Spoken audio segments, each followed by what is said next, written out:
go.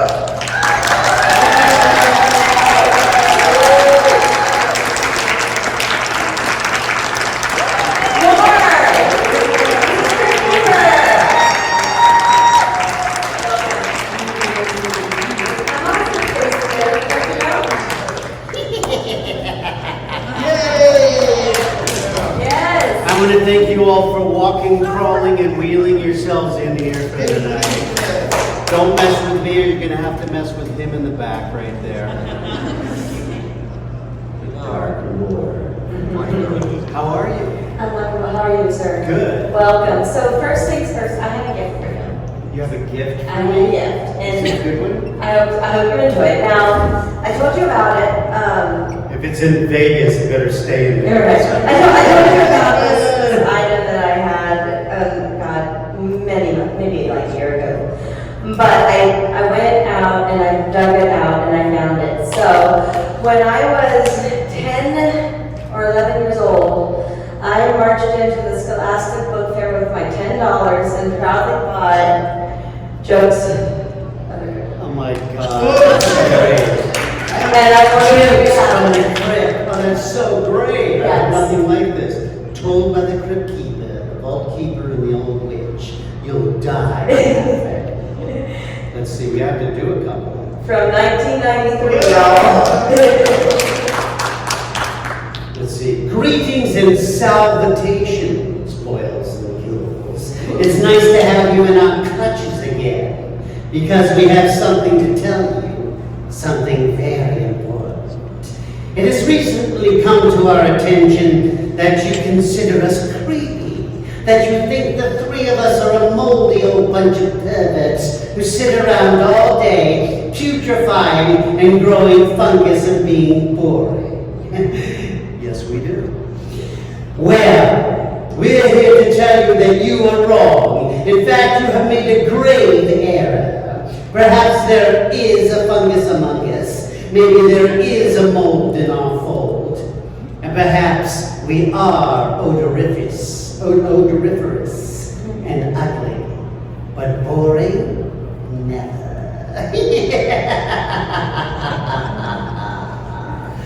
I love that. Yeah, read a joke. Just pick a random joke. Okay. Yeah. Why did the Cyclops give up teaching?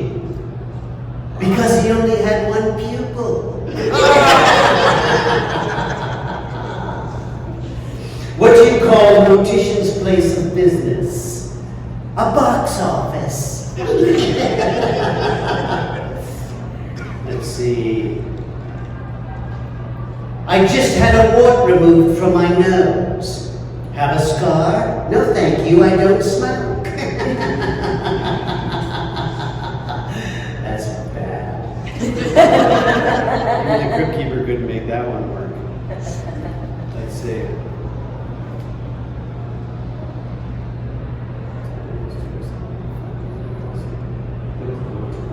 What did the mortician sing after a particularly nice funeral? Oh, what a beautiful morning.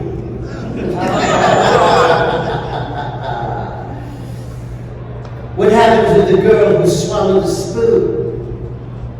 Ooh, she didn't stir.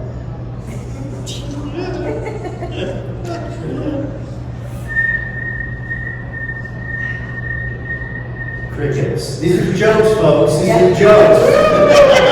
They're jokes for a fourth grader, though. What did the missionaries give the cannibals? Their first taste of Christianity. That's a good one. We'll finish on that one. Thank you. That's amazing. I hope you enjoy it. I will. Add to your collection. I will. It's amazing because I got to do. Thank you. Don't pull back.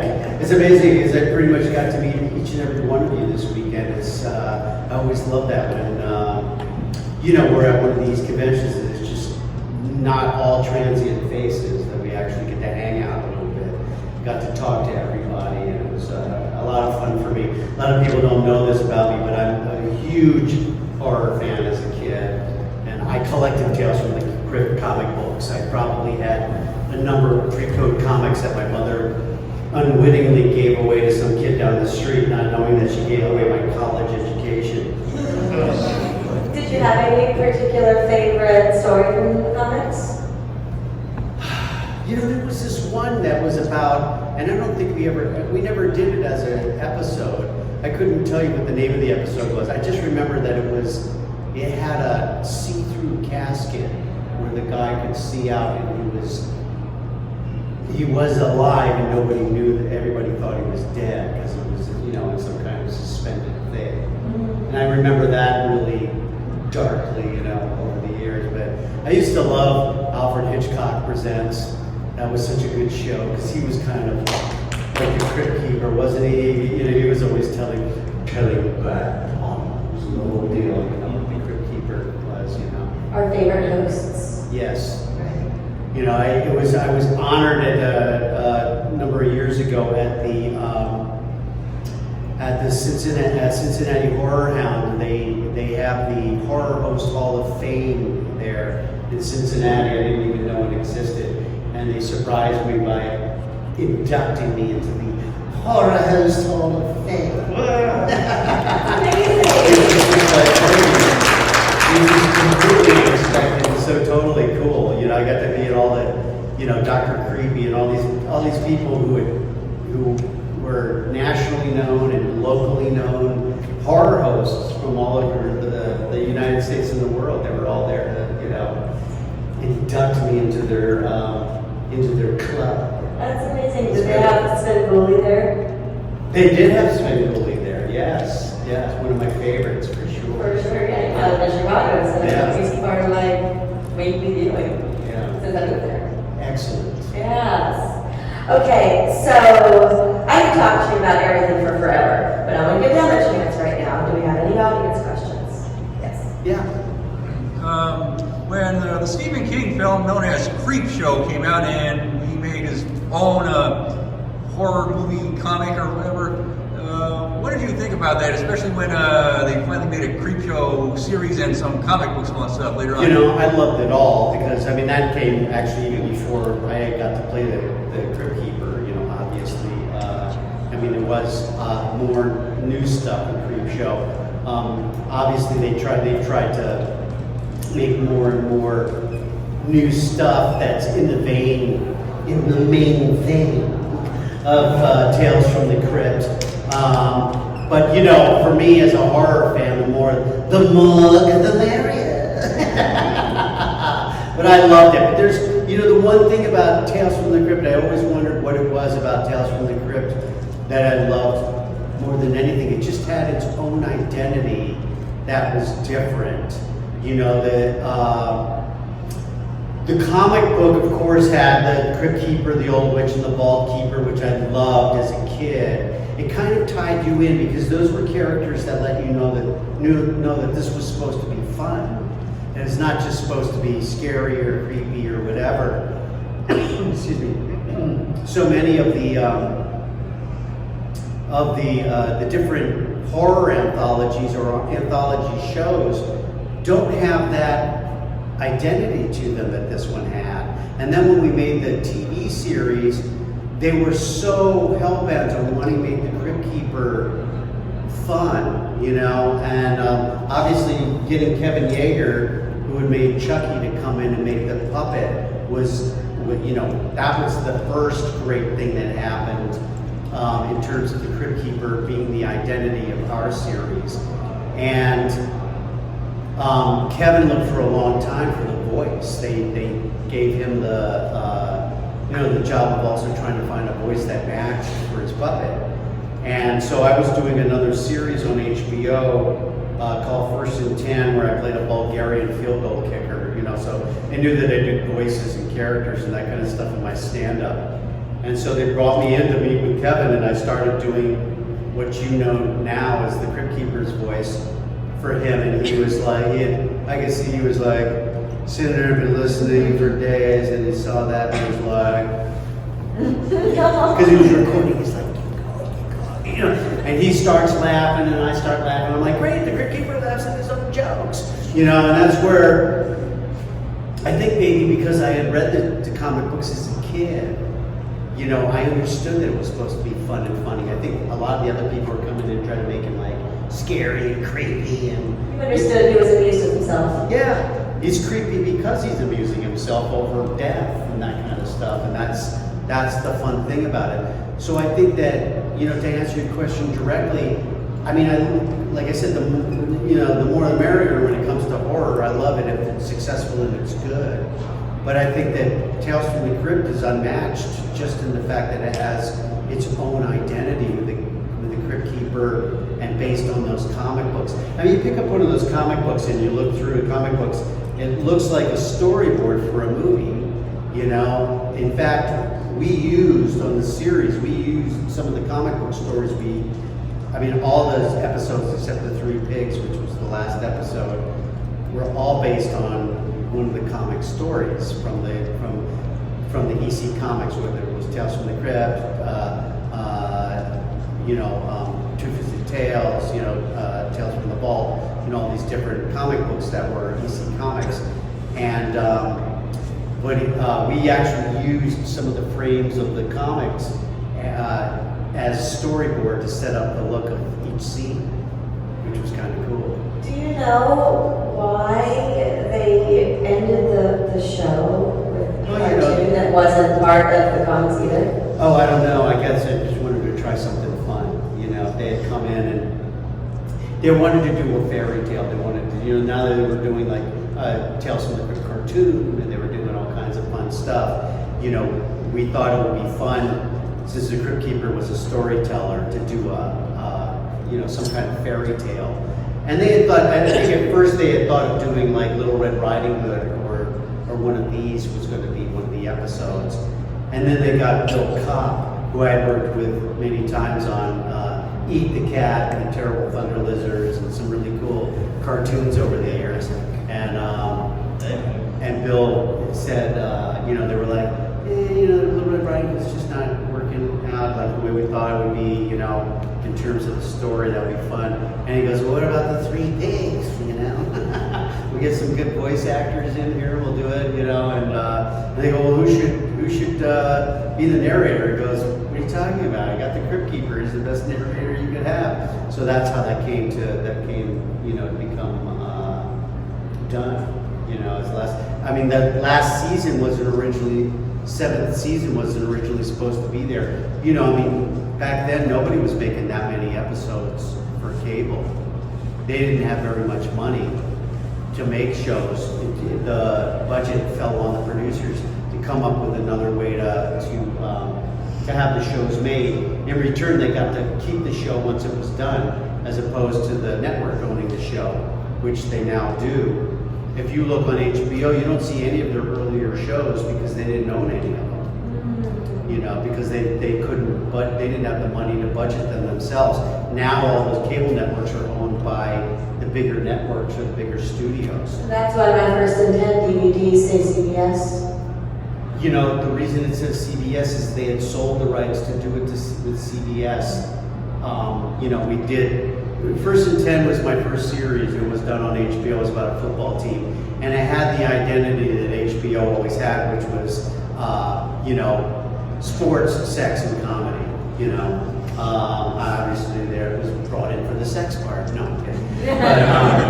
But and so we would shoot it both ways, with the language, with the nudity, without the language, without the nudities, that kind of stuff, because they knew they wanted to sell it for late night on CBS, in syndication, which of course would have been some nice residuals for me. But then the whole O.J. Simpson thing happened, and they pulled it off the air. And, For those who don't know, OJ was a major part of that show. He was not only a producer, but he was on the show. He played the general manager and that kind of stuff. So on the series, and they had other real football players on the show over the years too. It was a great show. Don Gibb, who we all know from Revenge of the Nerds, was on the show. He played the linebacker. Come on, Tom Graham, let's go out and go to a party. But it was a fun show to do. But that's why the DVDs, which at that point had been licensed to CBS for late night, that's probably they trying to get some of their money back by selling them on DVDs. Do you know where they put laugh tracks on them? They added that, yeah. Why? I do not know. It doesn't work. It's stupid. It I don't really know. sounds bad. You're preaching to the choir. And I saw Showing that the show was originally one camera it was film. a comedy, but it wasn't a sitcom. It had serious scenes where Yeah. guys were, Yeah. were addicted to steroids trying to stay, in the game of football and stuff like that, and got killed, and I mean that kind of stuff. Obviously, again, I was part of the comic relief, had the craziest storylines, but I loved your fiance. oh my God, yeah, played by Valerie Landsberg, played my transsexual wife. She goes, just so you know, Zagreb, I used to be a man. He goes, that's okay, I used to be communist. But some really bizarre stuff. Time to dance in the Philippines. Yeah, I thought I was having a fever dream. I had no idea that I you saw- watched this once at First and 10, first of all. I own it. I watch it. But I saw it first run. It was close to being first Tubi? run. No, It's on Tubi. when I was a child with my grandmother. Oh, you saw it. Yeah, me. When I was a child with my grandmother, and It's on Tubi now, you can watch I it. don't listen to it, but But just to finish one thought before you go on, was that when they edited them for regular television, I think they thought they had needed to pace it up or whatever, and so for part of play it more for the fun, and so some of the episodes they added a laugh track to. It was like, oh my God, this is not what we did. no, and it's not the feel. And I was like, 'cause I was young when I saw it for the first time, and I'm like, and then 20 years later, I was like, was this there before? No. I don't think it was. You're not imagining it. My 10-year-old brain Your maybe was years wrong. of drugs were not playing tricks on Oh my you. God. Thank God. Yeah. Okay, this darling. You'll be next. Officially, Go ahead. I didn't know who you were pointing at. I'm a huge fan of the Crypt Keeper. Thank you. Your voice is the voice of what I remember from my childhood. I love Bordello Blood. I love Demon Knight? Demon Knight. Thank you. Is the Crypt Keeper animatronic or puppet? He was both. He was both an animatronic and a puppet. That's a great question. There's a style of puppetry in the Japanese theater, the kabuki theater, called buraku. And if you've seen it, it's like the guys are in a black shroud and they're moving like almost a full-size puppet across the stage like this. Like one of them's moving the arms, the other one's moving the head. And the guys, even though there's people in these shrouds behind them, you don't notice them. You watch the puppet.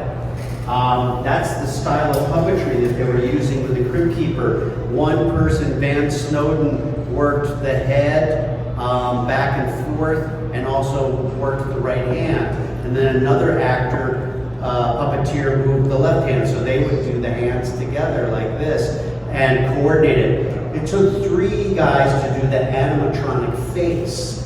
One actor, puppeteer named Brock Winkless was his name. He's no longer with us. Nor is Van Snowden. Sadly, they both died pretty young, but had really, really great careers. I mean, they did some of the small dinosaurs in Jurassic Park, the puppet versions of them, and that kind of stuff. They're really amazing puppeteers. But his job was to do the mouth, and he had a headgear. And when he would move the headgear on his head, it would move the Crypt Keeper's mouth up and down. But then he had this other thing with toggle switches to move this part of the mouth. So it'd be like, hello, creeps, how are you? The kind of thing. And then somebody else had to make the face and the eyes and the tongue move on the face. But to have that many different puppeteers all coordinating to make the one character come to life was amazing. That's how good they were. But so I could go into the studio and record for them, like a rock video. The rock video, it's usually the artist is lip syncing to the song that they pre-recorded. Well, this is no different. I would pre-record, my performance. They would see my performance, sometimes even record it so they could get kind of like what my movements were or what my body rhythms were. And then all the puppeteers could rehearse together. But at some point they got so good at it that, like Brock, who's just doing the mouth, the other guys could do whatever they wanted to do. But he'd sit there watching me, and I would slow him down just a bit. And he would go, hey, slow him down just a bit. And he'd be like that far behind me, you couldn't even really tell. So we could actually even do like live interviews with the Crypt Keepers. It was pretty amazing. They were pretty amazing puppeteers. I imagine nowadays they might try to do something with CGI or something, or but it you know, they could probably even make it look like it was a puppet so that it would fool the audience. But to me, one of the best things about the Crypt Keeper and why so many people were attracted to it as kids was that it was a puppet. You know, what kid's gonna walk by TV and not want to, you know, hear that voice, see that face, and want to watch it no matter how scared you are of it? It's like a roller coaster. I like to use the analogy, it's like a roller coaster where people go, oh, let's go on that roller coaster. When you're a kid, you're like, I'm not going on that thing. That's fucking scary. No, I'm not going on that thing. And then you finally do go on one, you're like, I want one bigger. I want one scarier, you know? And I think that, you know, the Crypt Keeper is kind of like that, you know? You know, I think back then there were two types of children. There's the ones that liked cartoons and animation, that was not me, and the ones that liked the puppet shows. You know, the Fraggle Rock and all the Jim Henson shows, and me, I was in love with this Canadian show called Today's Special, which is creepy as fuck, but now I watch it. And I show people this, and they're like, and you know, and that's something that attracted me to it in the first place when I was 8 years old. It was a puppet, but I already loved creepy ass puppets, I find out. I loved it all. I loved puppets, you know, I mean, the Ed Sullivan show back in the day, that show you how old I am, was a variety show on Sunday nights and everybody watched it. The Beatles were introduced on that show back in the day. But he had a little puppet named Togo Gigio. He was a little Italian mouse. And you couldn't see the puppeteer because he was in the dark behind it. But he was a little, hello lady, how are you? And he would switch up his ears, and I was like, Mom, I want a Togo Gigio. You know, and then like Toy Barn or one of the stores, Toys R Us, whatever, had like a little version of Togo Gigio that you could play with at home. But I loved ventriloquist dummies. Yes. I, you know, stop, look, and laugh in some of those old, you know, Paul Mitchell ventriloquist dummy movies were not only, I mean, there was always the creepy movies with the ventriloquist. In fact, ventriloquist dummy is one with Don Rickles and Bobcat Goldthwait is one of my favorite Tales from the Crypt episodes. But my mother knew that I loved those puppets, and so back in the day when you didn't get arrested for leaving your kid off at the store and go shopping, my mother would, there were 5 of us, my mother would leave us at the Toy Barn, which was next door to the grocery store. And the Toy Barn in Baltimore, where I grew up, was basically like a Costco. Not a Costco, like a Costco or a Home Depot. But it was all toys, so it was just like a big warehouse full of shelves of toys that you could go shopping for your kids for. And so she would leave us off and she'd go grocery shopping and then pick us up afterwards. Well, I would climb up on the shelf with a ventriloquist dummy and having little Jerry Mahoney talking to people as they walked by. And she found out that I was doing this on my 5th birthday. I woke up and there was one sitting at the end of my bed. She got me for my birthday. Were you just I thrilled? still have it. What's that? Were you so thrilled? Oh, I forget it. It was unbelievable. I just, you know, I'd bring him in for show and tell. In fact, I remember bringing him in on St. Patrick's Day when I was probably like in 2nd grade or something. How old was you? Where are you at school at 5 and 6 years old? Kindergarten or 1st grade? Yeah, maybe kindergarten. But I remember bringing him in and taking like something around, like my mom had sold black cloth and I made like a kilt for him, and he had already had a green jacket and he had red hair, and I brought him in for St. Patty's Day and did him with a little Irish accent. These are the little things that like made my career. Used to irritate the shit out of my family, and now they don't tease me because I make a living doing it, you know. For also sharing the stories about your mom. Thank you. Yeah. My mom was amazing. My mom used to make me costumes. She made her own clothes. She was just like one of those everything moms can do everything. But she she, I'd be like, I want to dress up like a knight. Okay, so she took an old piece of paneling from down the basement and cut a shield and took the old wood burning set that we used to make wood burning with it and wood burned a griffin into it, so I had my own shield and stuff like that, but yeah. You had a question.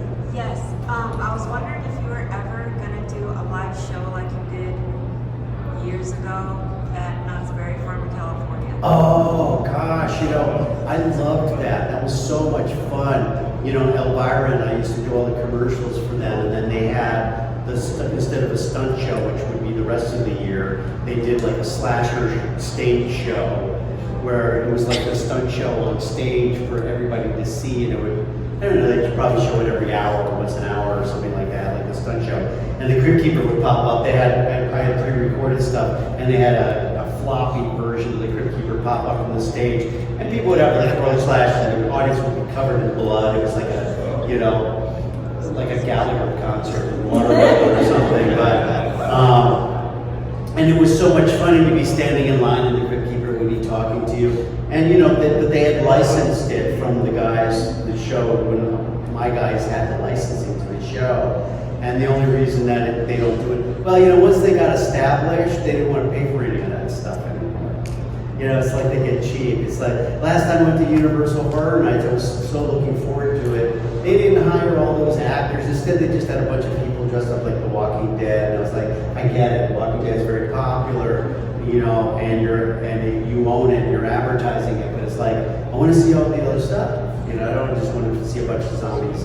When zombies can't move fast, they don't scare you. It's like, so it was a lot of fun. But maybe one day, we've never been able to get the rights back from EC Comics to do more stuff with Tales from the Crypt.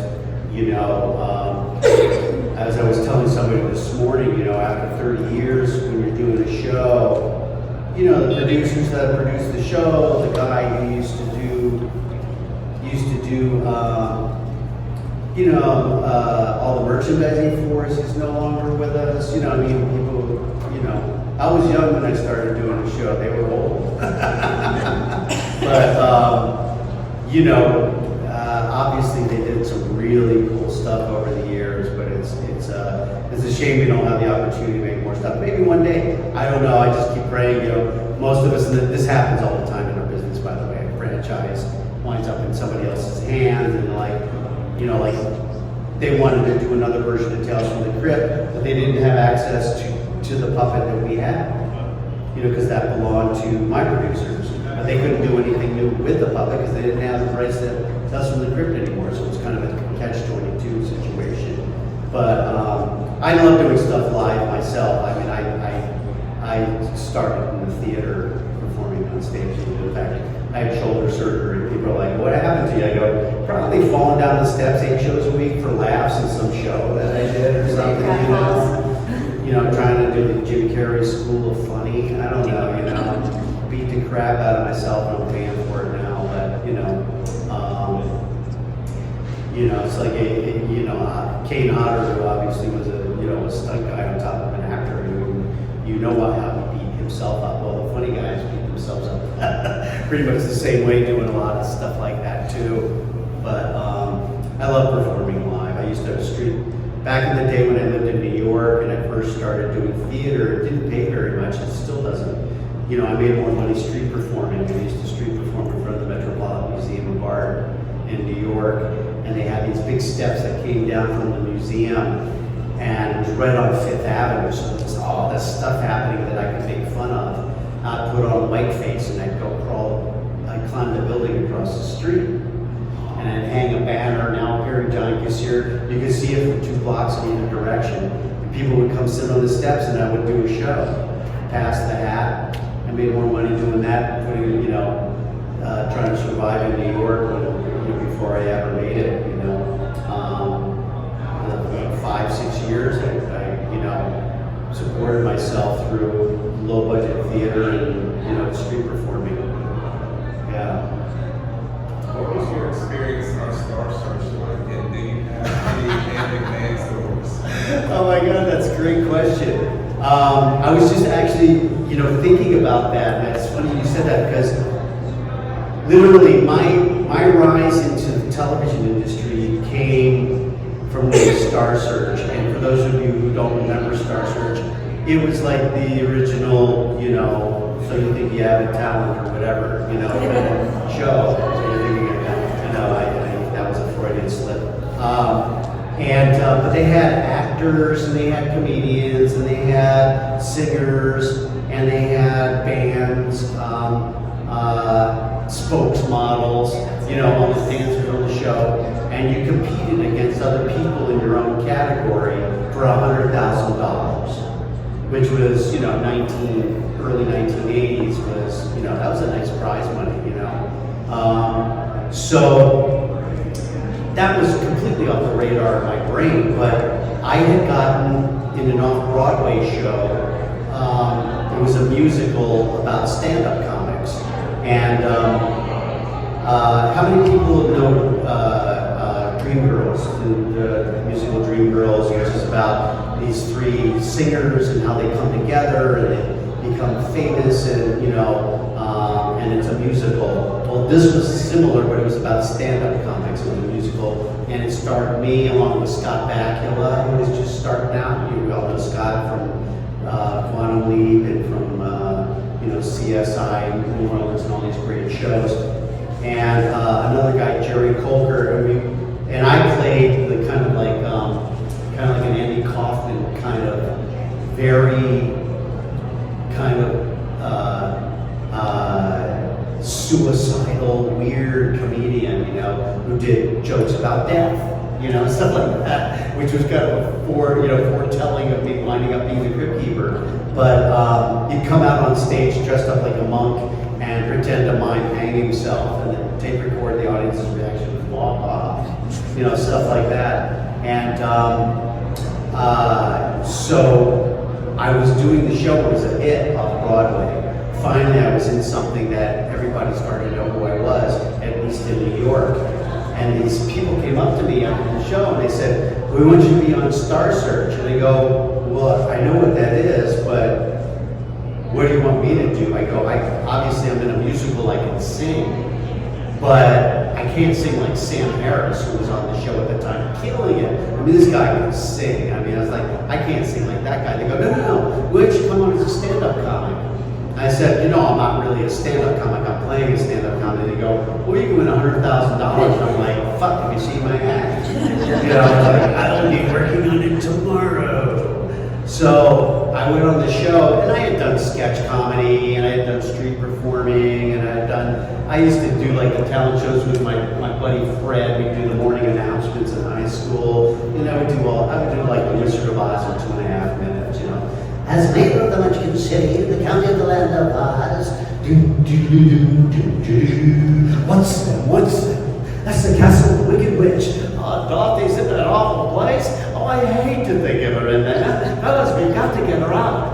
I'm gonna play an egg in there, and you're gonna lead us. All right, I'll go in here for Dorothy. Wicked Witch or no Wicked Witch. The gods or no gods is just one thing I want you fellas to do. What's that? Lock me out of it.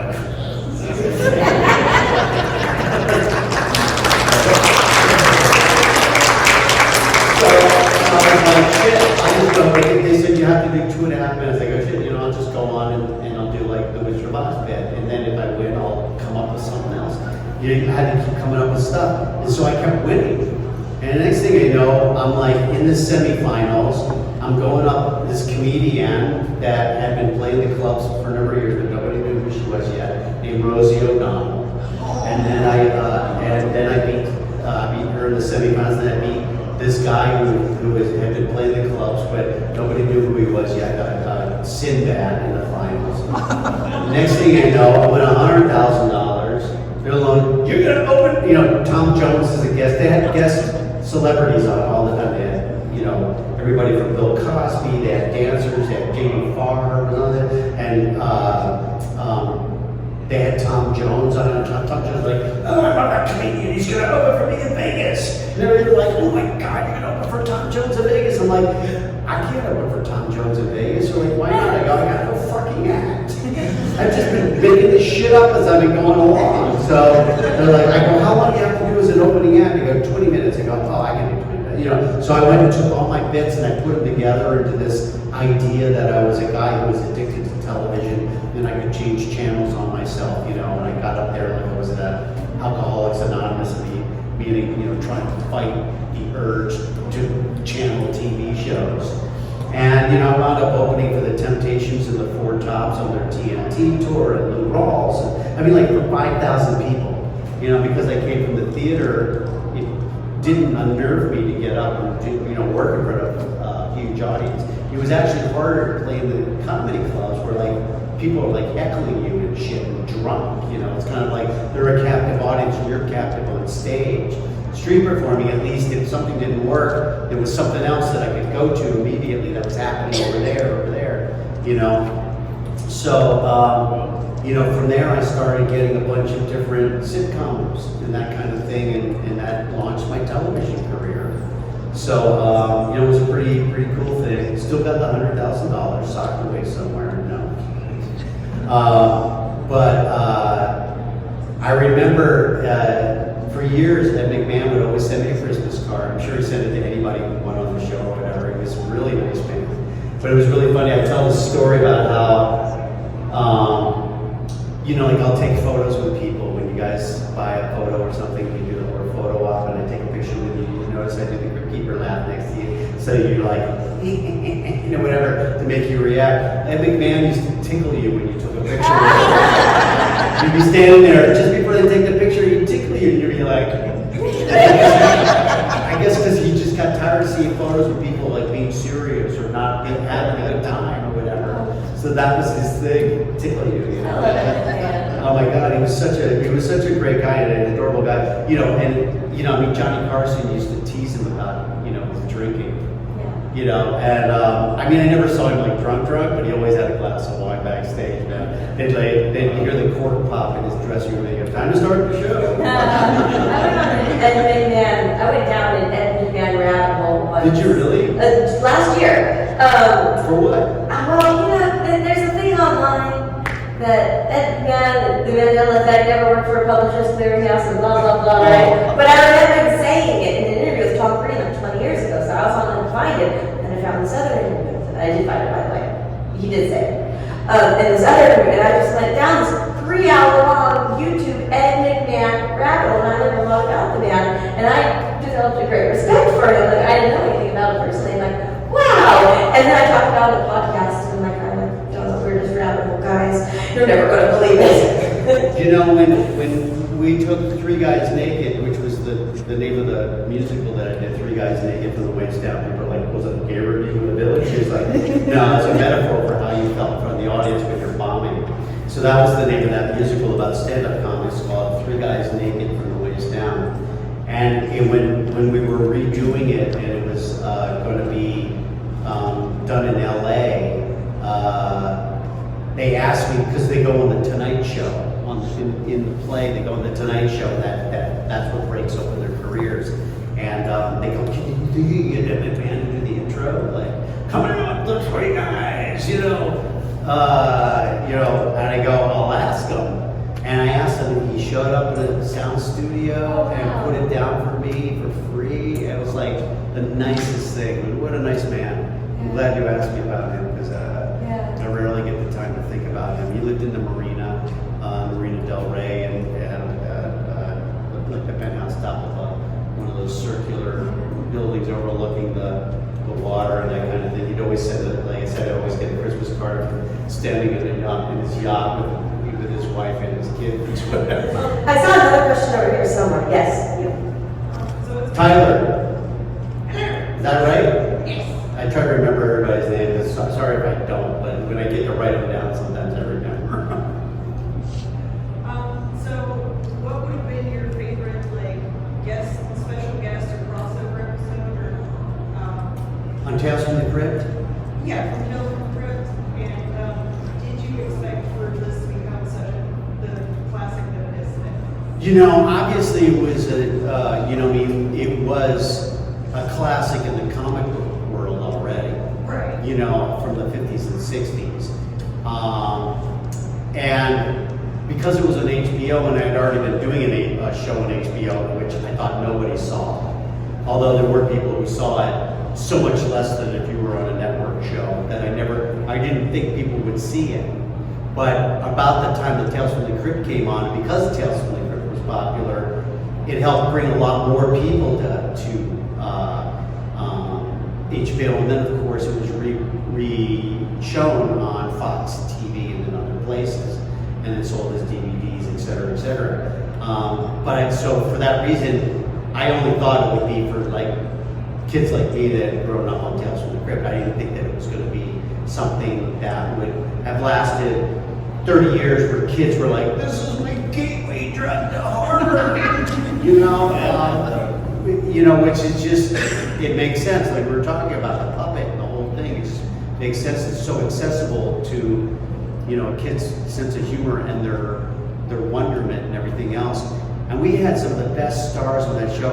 I would come down to the set if any of the wraparounds that we were shooting with the Crypt Keeper had somebody there, whether it was, Whoopi sitting at the table, on the talk show with the Crypt Keeper, or Arnold, trying to pump up the Crypt Keeper. So I would be off camera so that he didn't have to play to a recording. And so I got to meet all those people. I mean, obviously as an actor, I was getting to work with all these different people anyway. But some of those people were like big stars, and to get to meet them and hang out with them on the set, that kind of thing was cool. But the one actor that blew my mind was Tim Curry, playing, in Death of Some Salesman, playing Winona and the mother and the father, who pulled a scam on Ed Begley Jr. Thank you. And so brilliantly.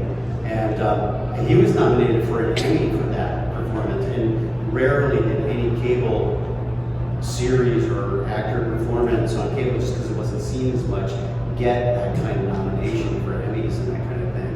So that may be one of my favorite, if not my favorite, performance on Tales from the Crypt.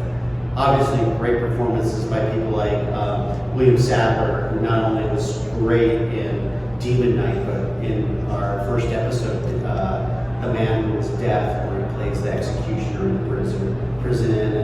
And then, of course, we had Malcolm, I think he might have done more than one. The Reluctant Vampire. See the Reluctant Vampire? Yeah. Gosh, just so many good ones. You know what's really weird is that 7th season, we were only supposed to do the 6th season. I didn't finish that thought before, but we were only supposed to do 6 seasons. And that Oils Well That Ends Well that I started was supposed to be the last episode. But I don't know where that wound up being shown. It may not have even been one of the other seasons, but it started becoming popular in England, so they said we want to see more. And they go, well, it's expensive, we don't have money to make more. They go, well, we'll come up with the money. So they went and shot it over there. If you look at the actors, and they're not my favorite episodes, because they didn't quite get the humor. They didn't get the humor that you don't need to gild the lily to play this kind of acting. You play it serious, it's already funny on top of it. They were like overacting it because they thought that's what you had to do for that style of acting, which is what they do over there, which is great, but that's not what this was. But the actors that wound up in that show, we didn't know who they were here, but they were already obviously good actors, and now they're huge stars, whether it was Ewan McGregor, or Daniel Craig, Emma Sands, Tim Roth. I mean, there's amazing actors that are now like big, huge movie stars, stuff like that. The first time anybody over here saw them were like on Tales from the Crypt episodes. It's kind of cool. We have time for one more. Anyone? No? Okay, well, I have a wrap up then. Last chance. Read more of the book. Wait, I saw a question in the back. Young lady, just raise her hand. What's your favorite horror movie right now? My favorite horror movie right now? Oh gosh. That's tough because I'm a real purist. I love the really fucked up ones like, like The Exorcist, where they feel like, you went to church and now you're going to hell kind of thing, Those ones really were very visceral, Rosemary's Baby and Exorcist and Omen. And those were the really scary ones to me. I like slasher films, but they were never really my bag, in terms of that. Gosh, it's a hard question now because some of them are hysterically funny, whether it's, Fridays at Freddy's and, or, Art the Clown. I mean, it's so creepy, but it's just gross, I mean, it's creepy and I like watching it. You can't not watch it if you're into horror, but it's still, again, not my favorite stuff. Gosh, now, the Scream movies are fun because they make fun of horror movies, they're always fun. Do you have a favorite, era? 80s, 70s, 60s? What's interesting about the different eras is that they also were trying to make fun of what was going on politically. Yeah. Like all, back in the days where we were all fighting about atomic bombs and stuff, they were doing stuff like The Blob and Attack of the 50-Foot Woman and, that kind of sci-fi stuff. And then, of course, Women's Lib is coming, the next thing Jamie Lee Curtis is doing Winter's Wives, in a horror movie, and women's, women power and that kind of thing, which is kind of cool. I mean, what would be really, it would be fun to kind of see a political horror movie now. That would be fun. What would be really fun to see is a horror movie like Housewives of Beverly Hills. Call it like Dead Housewives of Beverly Hills. And they're all being killed by the plastic surgeons and shit.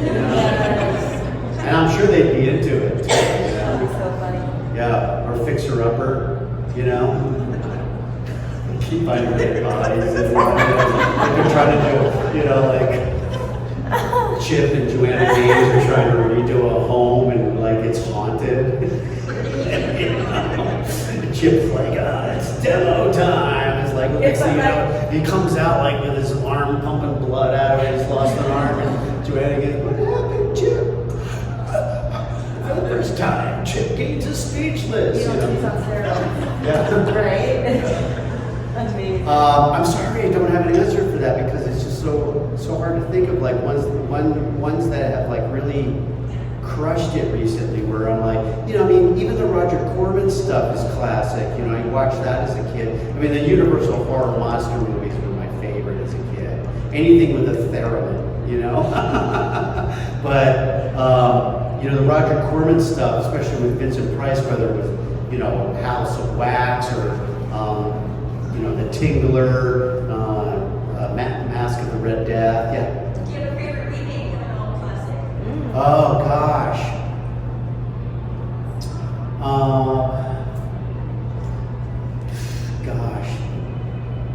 The horror stuff is hard because, I've been waiting for them to make another good Frankenstein movie.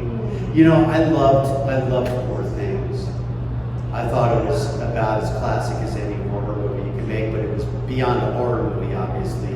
It had a lot of different levels to it that were, it was kind of like Terry Gilliam meets Frankenstein meets Forrest Gump, It was like, if you haven't seen it, it's pretty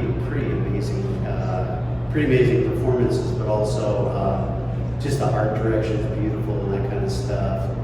But I'm just not that as attracted to some of the horror stuff that I see these days as what I used to have. The Exorcist remake was pretty good, but it just couldn't touch the original.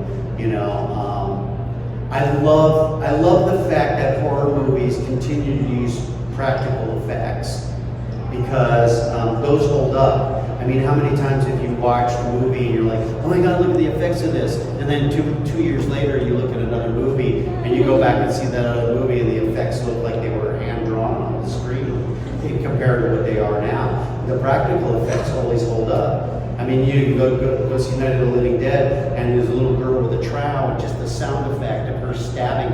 They probably went to the butcher and got guts from cattle or something, and they're walking around rage, whatever. And that's as visceral as anything that you're going to get. I know I'm a hard audience when it comes to horror because of that. But, you know, shit, it's weird what's popular now.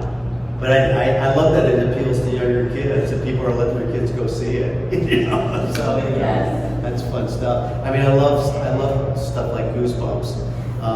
You know, Goosebumps is great because it's kind of timeless. You know, I got to do some spooky character voiceover stuff for the Goosebumps movies and that kind of thing.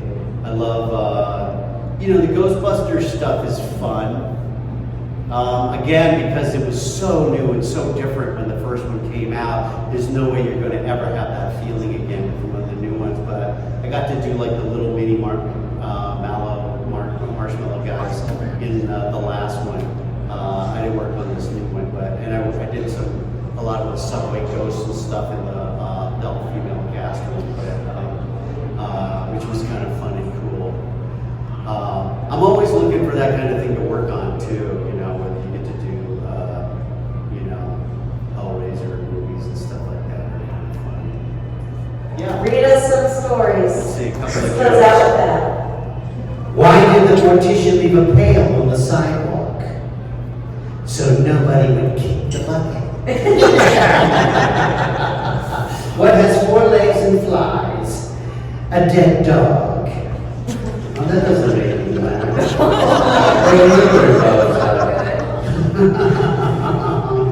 Oh, come on. See what goes. Ho, ho, ho, clunk. Santa Claus laughing his head off. Oh, okay. What is the most popular TV show among ghouls? Name that tomb.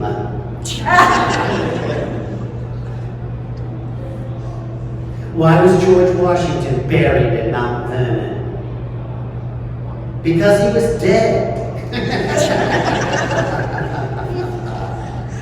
Okay.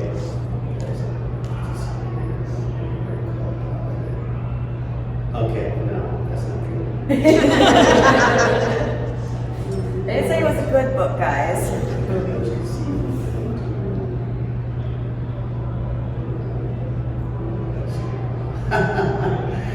It's kind of funny. Did you hear about the runner who wore white so that cars could see him at night? He was run over by a snowplow. That's a Jeremy Renner joke, actually. Did he get hit by a snowplow? God bless him, he made it, thank God. Heavy metal music promotes violence. Every time I play a Metallica album, my father hits me. All right, that's it, folks. Thank you so much. Wow.